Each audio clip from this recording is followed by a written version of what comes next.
નમસ્કાર વિદ્યાર્થી મિત્રો, ગુડ આફ્ટરનૂન. કેમ છો? ઓનલાઈન વિડિયો લેક્ચરમાં હું જય સર આપ સર્વ વિદ્યાર્થી મિત્રોનું હાર્દિક સ્વાગત કરું છું. મિત્રો, આપણે કિર્ચોફના બે મહત્વના નિયમો જોયા હતા. મિત્રો, ફટાફટ યાદ કરાવી દો. કિર્ચોફનો જંક્શનનો નિયમ, કિર્ચોફનો લૂપનો નિયમ. એ પહેલા મિત્રો આપણે એ જોયું કે જંક્શન એટલે શું?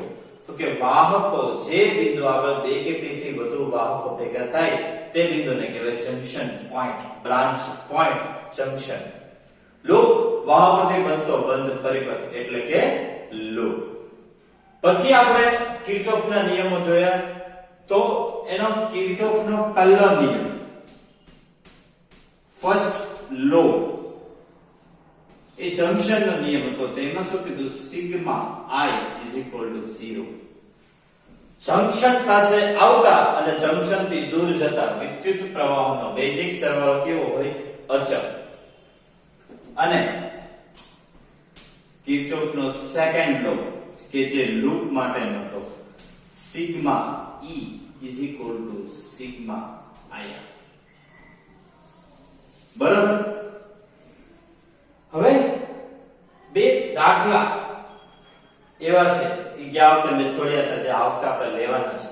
લેવલ 1C એનો પહેલા છઠ્ઠો દાખલો. જો મિત્રો લૂપમાં ચાલતા તમને આવડે એના માટે જરૂરી છે તો પેલા ચાર નિયમ કે પ્રવાહની દિશામાં જાવ તો -IR, પ્રવાહ સામો આવે તો +IR, બેટરીમાં ધન થી ઋણ તો છેલ્લું યાદ રાખવાનું ઋણ, ઋણ થી ધન તો છેલ્લું યાદ રાખવાનું ધન. છઠ્ઠો દાખલો બહુ વિશેષ છે. એક આકૃતિમાં એક સમઘન દેખાયો છે કે જેમાં જેટલા સમઘનના પાયા છે બધે બધાના અવરોધ કેટલા છે? તો કે 1 ઓહમ ના છે. એક સમઘન દેખાયો છે.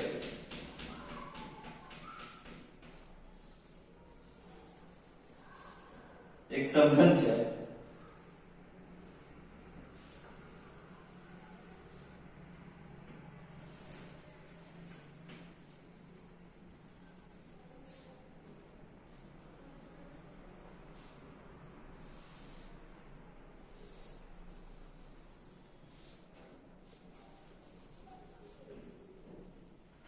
એક મિત્રો આવો એક સમઘન છે. ફરીવાર કરો મિત્રો, તમને થોડું નંબર છે યાદ રાખજો જેથી આપણે બોર્ડમાં સમાઈ પણ જાય. લેવલ 1C નો છઠ્ઠો. જો પેલા આપણે કામ કર, પેલા આપણે સમઘન દોરી નાખીએ, પછી વચ્ચે વચ્ચે હું છે ને અવરોધ દોરી નાખીશ. તમારે સમઘન વાળા દાખલા 11 માં પણ આવી ગયા. આવો એક સમઘન છે. હવે જ્યાં જ્યાં મારે અવરોધ દર્શાવવા છે ત્યાં હું અવરોધ દર્શાવી દઉં.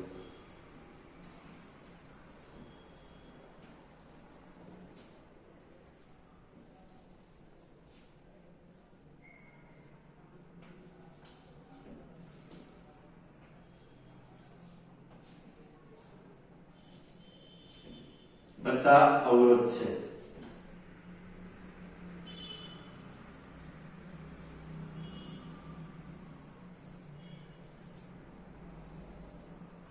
કે બાકી રહી તો કેજો, બાકી તમારું. બરાબર? ઓકે. તો જો અને સમઘનમાં બે બિંદુઓ ઈનો કોઈ દોરી નાખી છે સર્કિટ. આપણે કાંઈ આપણે તૈયાર માલ આપણે લેવાનો છે. બેટરી આપી એને આ પ્લસ કે -10 વોલ્ટની બેટરી આપી છે. દરેકનો અવરોધ છે એ 1 ઓહમ છે. એવા 12 તાર છે. એટલે કે અવરોધકતા કેવી હોય? સમાન હોય. એનો કોઈ પ્રશ્ન જ નહીં આવે. બરોબર? એક વસ્તુ તમને ખબર પડી ગઈ કે સમાન તાર હોય એટલે અવરોધકતા કેવી હોય? સમાન. કે જે શું 10 વોલ્ટની બેટરી પ્રત્યેક ધારમાંથી પસાર થતો ધાર મિત્રો આને કહેવાય. પ્રત્યેક ધારમાંથી પસાર થતો વિદ્યુત પ્રવાહ શોધો. મિત્રો તાર સરખા છે, અવરોધ સરખા છે, એટલે કે અવરોધ સમાન છે, તો વિદ્યુત પ્રવાહ થોડા અલગ હોય. હમણાં જ કીધું તો આની પહેલાના લેક્ચરમાં યાદ કરો. એક આપણે દાખલો હતો 8મો દાખલો. એમાં આપણે કીધું હતું કે જો અવરોધ સરખા હોય તો વિદ્યુત પ્રવાહ પણ કેવો હોય? સરખો જ હોય. તો હવે બીજું કાંઈ કરવાનું આમાં છે નહીં. પહેલા તો આપણે પ્રવાહ જોવો પડશે. એક જ બેટરી છે એટલે ગોળ ઓબ્વિયસ છે. પ્રવાહ નીકળવાનું ક્યાંથી? અહીંથી. I જેટલો નીકળશે અને પાછો આવશે ત્યારે I જેટલો પાછો આવશે તો એ જોઈને ઇન બિટવીન એ ડિવાઇડ ક્યાં થશે એ આપણે એ જ જોવાનું છે. હવે મિત્રો જો તમે વિચાર કરો કે I જેટલો તો અહીંયા તમારે I/3 કરવો પડે. પાછો અહીંયાથી મિત્રો જો એ પાછો ડિવાઇડ થાય. વિદ્યુત પ્રવાહ જો કેટલી જગ્યાએથી ડિવાઇડ થશે તો એ જટિલ થઈ જાય મિત્રો. આની સોલ્યુશન છે મિત્રો બરોબર તમારે સમજીને કરવાનું છે મિત્રો. કારણ કે આમાં બીજું કોઈ કૌશલ્ય નથી. આ દાખલો સોલ્વ કરવા માટે માત્ર ને માત્ર એક વસ્તુ શું છે કે તમારી પ્રવાહની યોગ્ય પસંદગી. અને મિત્રો એ કહેતા મને એક હર્ષની લાગણી અનુભવાશે કે આમાં યાદચ્છિક પ્રવાહ તમે ધારણ કરી શકો, તમે ધારી શકો છો. પરંતુ એક વસ્તુ યાદ રાખજો, અહીંયા તમે જે ધારો એ પાછો બહાર આવવો પડે. ઘણા મિત્રો કોઈ મેળ ન હોય. ઘણા કે યાદચ્છિક ધારો તો ચાલો 1000 એમ્પિયર ધારો, બહાર 10 જ નીકળે. એમ નહીં. યાદચ્છિક એટલે કોઈ મૂલ્યમાનની પાર્ટ આટલા I 1I 2I 3I 4I 10I 15I તમારી ઉપર છે. પણ તમને પછી ડિવાઇડ કરતા આવડવું જોઈએ કે અહીંયાથી પ્રવાહ ડિવાઇડ થાય. તાર તો સરખા જ છે એટલે સરખો જ ડિવાઇડ થવાનો. પાછો એટલો આવવો પડે. તો હું તમને ત્યાં સુધી કહું કે એક તો આ જો ઇલિસ્ટ્રેશન છે એટલે બને ત્યાં સુધી આની તમે મેથડમાં ચેન્જ કરી શકશો નહીં. ટેક્સ્ટમાં જે એ લોકોએ પસંદગી કરી છે એ જ પસંદગી આપણે પણ લેવી પડે. એ લોકોએ ધાર્યું છે 3I. તો બારે મલ્ટીપ્લિકેશન કેટલો આવશે? 3I. હવે જોવાનું, હવે જો ડિવાઇડ કઈ રીતે થશે એ ખાસ સમજી લેજો. પછી કહેતા નહીં, ખાસ અહીંયા ધ્યાન. 3I છે ને અહીંયાથી જો આ એક બ્રાન્ચ, આ બીજી અને આ ત્રીજી ત્રણેય શાખામાં જશે. અહીંયા જશે, અહીંયા જશે, અહીંયા જશે. ત્રણેય જગ્યાએ સરખો I સમજાવ. આ 3I છે આ શાખા બધી જો એને ત્રણ રસ્તા, ચોથો રસ્તો હોત તો હજી કઈક વસ્તુ અલગ હતી. અહીંયાથી એને ત્રણ રસ્તા મળ્યા. I કારણ કે અવરોધ કેવો? સમાન. હવે પહેલાનું લ્યો. હવે આ I છે અહીંયા આવશે ત્યાંથી I, પણ અહીંથી પાછો એ બે ભાગમાં ડિવાઇડ થયો.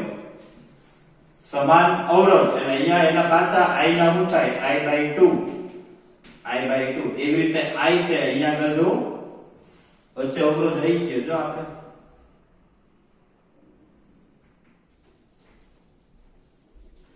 તો વળી પાછો અહીંયા આગળ કેટલામાં ડિવાઇડ થાય? I/2. આ અવરોધ એટલે અહીંયા આગળ બે ભાગમાં ડિવાઇડ થાય. I/2.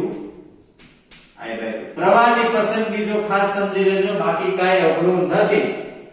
હવે વિચાર કરો I/2 અહીંયાથી આ I/2 સીધો અહીંયા આવશે એટલે અહીંયા આગળ બે ભેગા થાય. જો બે ભેગા થાય એટલે અહીંથી શું બનાવે? બે સરવાળો થાય. ભેગા થાય એટલે સરવાળો એટલે શું થાય? I.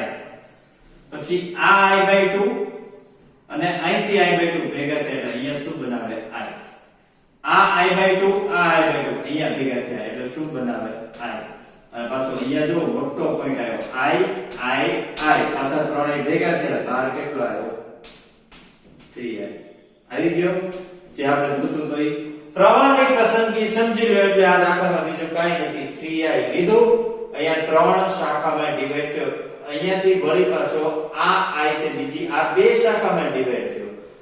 આટલો I આ બે શાખામાં, આ I આ બે શાખામાં. ઈ આ શાખામાંથી આ I/2 ભેગો થઈ I થયો. અહીંયાથી અહીંયા I થયો અને અહીંયા I થયો. ઈ ત્રણેય પાછા ભેગા થયા અને મોટો I બન્યો. આને નામ આપી દઈએ A B C D E. આને આપવું પડશે ને? A B C D E F G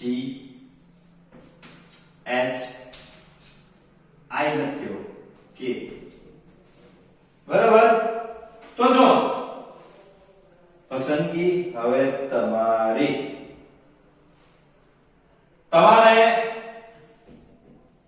દરેક શાખામાંથી વિદ્યુત પ્રવાહ ગોતવાનો છે તો પહેલા તો આપણે અવરોધ તો જોશું ને તો આપણે કિર્ચોફનો બીજો નિયમ વાપરીએ મિત્રો હું મોટી શાખામાં હાલું જો A F G H K C B A એમાં તમે હાલો બેટરીના વોલ્ટેજ કેટલા આપ્યા છે E બરોબર 10 તો જો A થી F કાઈ નહીં F થી G આપણી સાથોસાથ પ્રવાહ -IR જો હાલમાં તમારે કઈ આપણે લીધી A કઈ ફરી હતો કઈ મોટી લૂપ લીધી A F G H K C B A મોટામાં મોટી પાછું જ્યાં હતા ને એમ તો જો A થી F કાઈ નહીં F થી G -IR G થી H -I/2R પછી H થી K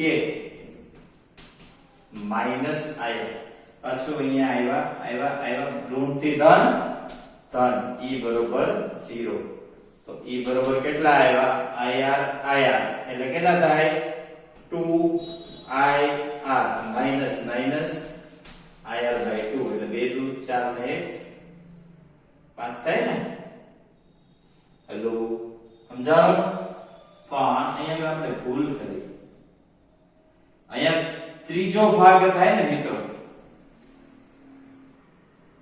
અહીંયા આગળ શું થાય મિત્રો આ જે I છે એ આગળ ડિવાઈડ થાય એ કયા ભાગમાં થાય તો કે હવે જો -IR -IR/2 એટલે -2 દુ 4 ને 5 આ કેટલા થયા 5/2 એને ઓલી બાજુ જાય એટલે 5/2 ઇન્ટુ R એને કે સમીકરણ નંબર 1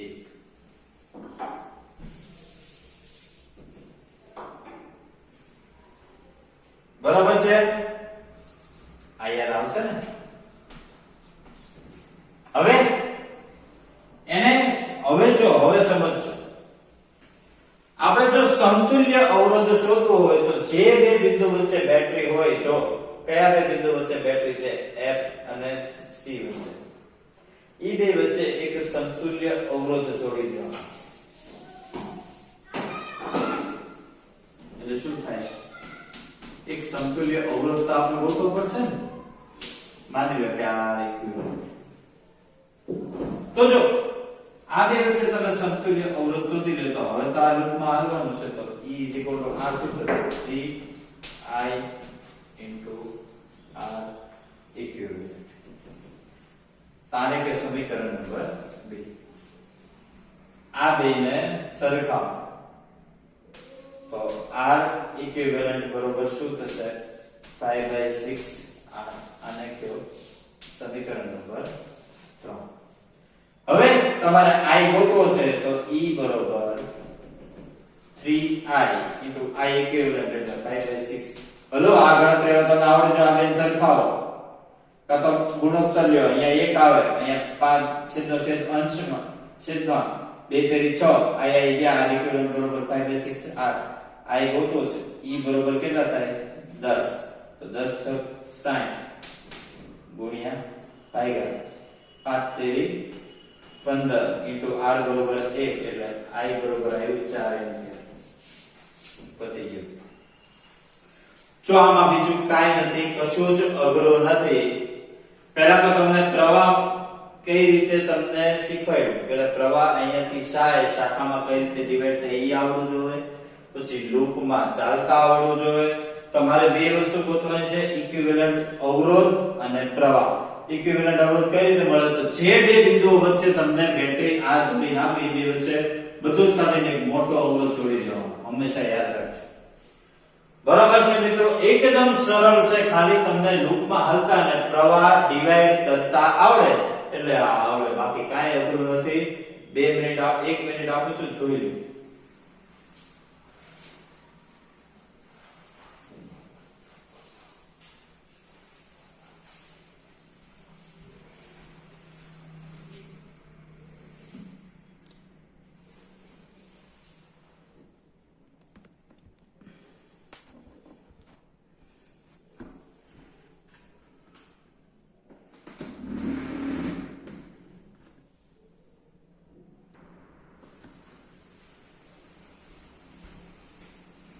ઓકે, તો જો આ જાતે ગણશો તો તમને વધુ મજા આવશે. લેવલ 1C નો છઠ્ઠો જાતે જ ગણજો મિત્રો.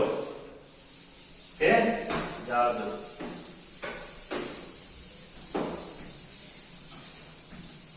જેટલું જાતે કરશો એટલું તમને વધારે ફાવશે. બરોબર છે. લેવલ 1C નો છઠ્ઠો. એક વિભાગ બી એસએલપી વિભાગ બી નો 70મો એક સર્કિટ મુન્નાભાઈ મળી દીધું.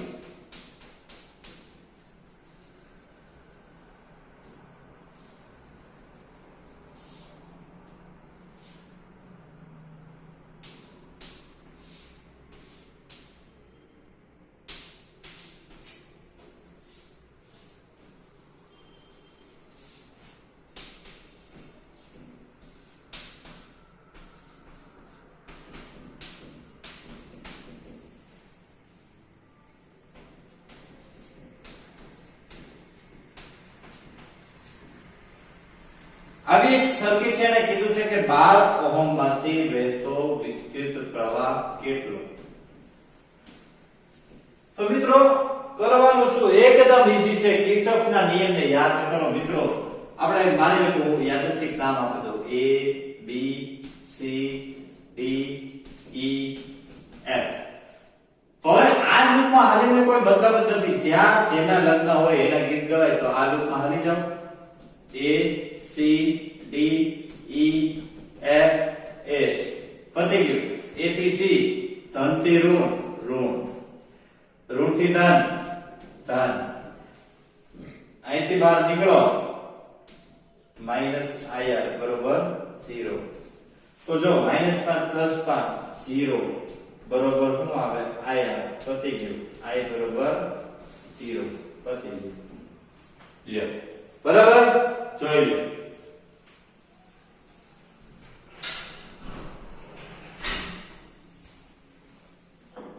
ચલો એના પછીનો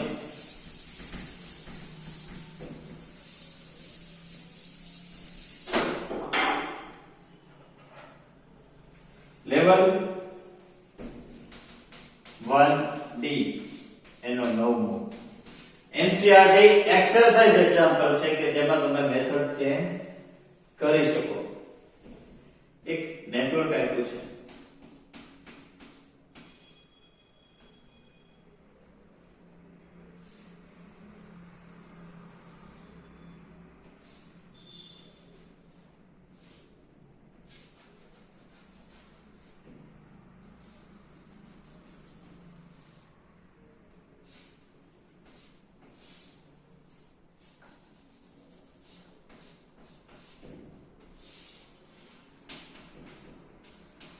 જ્યાં પ્લસ માઇનસ દેખાય ત્યાં લઈ જ લેવાનો. 10 ohm 10 ohm 5 ohm 5 ohm 10 ohm 5 ohm. આવું એક નેટવર્ક છે. પ્રશ્ન એવો માંગ્યો છે કે દરેક શાખામાંથી વહેતો વિદ્યુત પ્રવાહ શોધો. જેટલા વિદ્યુત પ્રવાહ છે એટલા વિદ્યુત પ્રવાહ આપણે ગોતવાના થશે. તો કાઈ નહીં, બેટરીમાંથી પહેલા આપણે અહીંથી તમને કહી દઉં કે પ્રવાહ તો આપણે કાઢવો જ પડશે. હવે પ્રવાહ શાખામાં ડિવાઈડ કરતા તમને આવડવું જોઈએ. જો અહીંયા છે આવી રીતે ડિવાઈડ થાય તો જો આમાંથી વધુ પ્રવાહ જવાનો, આમાંથી I1 જાય તો અહીંયાથી કેટલો જાય I - I. હવે I1 છે અહીંયાથી પાછો ડિવાઈડ થવાનો આ બે ભાગમાં. તો કેટલો કેટલો કરો એમ થાય ને. તો તમે વિચાર કરો કે તમે કયો કેટલો કરો. આમાં તો કોઈ તમારે પસંદગીમાં એવું નથી. આ તો એક્સરસાઇઝ નો છે. તમે તમારી રીતે પસંદગી કરી શકો. તમે અહીંયા પસંદગીનો I લઈ શકો. હું અહીંયા I2 લઉં તો આમાંથી કેટલો જાય I1 - I2. ઈ I2 અહીંયા આવ્યો, આ I1 અહીંયા આવ્યો એટલે અહીંયા આ શાખા આગળ બે ભેગા થવાના કારણ કે બે આમ આવ્યા. I + I2 - I1 અહીંયાથી કેટલો આવશે i1 i2 પાછા શાખા આગળ ભેગા થયા બહાર કેટલો નીકળવો પડે i એટલે 14 નીકળે i1 i2 i1 i2 તો જો i નીકળ્યો આપણે પ્રવાહ ધરાઈ ગયો પછી પતી ગયું તમે યાદ જ છે હું તો કહો હવે તમારું કામ મારું કામ પતી ગયું તમે ધારો એટલે પેલા તો બિંદુ આપી A B C D પછી તમે ધારો એ લૂપમાં તમે હાલ A B C D A B D A B D C B આમ હાલો A B C E F G H A છે લૂપમાં હાલવાનું તમને મળેલું સમીકરણ એને તમે સોલ્વ કરો એટલે તમારો દાખલો સોલ્વ થાય મારું કામ પતી ગયું તમને મિત્રો શાખામાંથી વિદ્યુત પ્રવાહ તમને ડિવાઇડ કરતા આવડે એટલે તમને દાખલા આના આવડવાના જ છે અમુક દાખલા એવા હશે મિત્રો કે શ્રેણી સમાંતર જોડાણના સમતુલ્ય અવરોધોના સૂત્ર ઉપર આધારિત છે પણ આ વર્ષે સરકારે થિયરી છે એ કાઢી નાખી છે એટલે SLP હોય AIEEE હોય PMT હોય જે હોય કોમ્પિટિટિવ સેક્શન થી માંડીને ગુજકેટ સેક્શન સુધી કોઈ પણ અવરોધોના શ્રેણી સમાંતરને લગતા એક પણ દાખલા આપણે આ વર્ષે કરવાના નથી તમારા જુનિયરો કરશે તમારા પૂરતું હવે કારણ કે સરકારી થિયરી કાઢી નાખી છે તો હવે આના પછી આ ચેપ્ટરના બે લેક્ચર રહેશે પ્રેક્ટિકલ લેક્ચર છે બહુ મજા આવે એવા લેક્ચર છે મિત્રો એ લેક્ચર પૂરા થાય એટલે આપણે આ ચેપ્ટર પૂર્ણાહુતિ કરી અને આના પછી હવે આપણે ચેપ્ટર નંબર 6 લેશું ડોડિયા સાહેબ ચોથું લેક્ચર ચેપ્ટર લેશે એટલે પાંચમું કન્ટિન્યુટીમાં લે એટલે હું છઠ્ઠું લઈશ બહુ મહત્વનું અગત્યનું ચેપ્ટર છે મિત્રો છઠ્ઠું અને સાતમું બે ઇન્ટરકનેક્ટેડ છે એટલે ખાસ તમે વિદ્યુત પ્રવાહ ચેપ્ટર નંબર 3 માં મારી સાથે સાથ રહેજો મારી સાથે દાખલા બનજો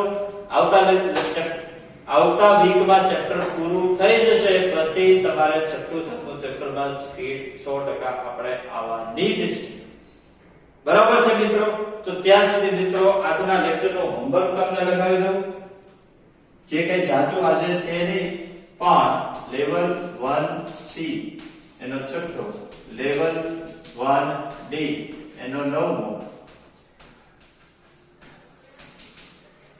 થિયરી રિપીટ કરીને પછી કરજો again I repeat theory repeat કરવી બરોબર અને વિભાગ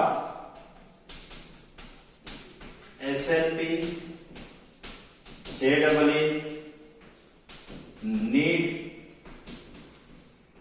ગુજસેટ આ બધું હારવાર કરતા રહેવું બરાબર છે મિત્રો બે લેક્ચર આ ચેપ્ટરના બાકી છે પછી આ ચેપ્ટર થઈ જશે પૂરું એના પછીના વીકથી આપણે ચેપ્ટર નંબર 6 શરૂ કરીશું ત્યાં સુધી ચેપ્ટર નંબર 3 સારી રીતે કરો આ સેક્શન પૂરા કરો કંઈ પણ ન સમજાય તો આપ ફોન કરી શકો છો ડાઉટમાં પૂછી શકો છો WhatsApp કરી શકો ત્યાં સુધી મિત્રો સારી રીતે ભણતા રહ્યો હસતા રહ્યો સ્વસ્થ રહ્યો સલામત રહ્યો થેન્ક યુ વેરી મચ જય હિન્દ જય ભારત થેન્ક યુ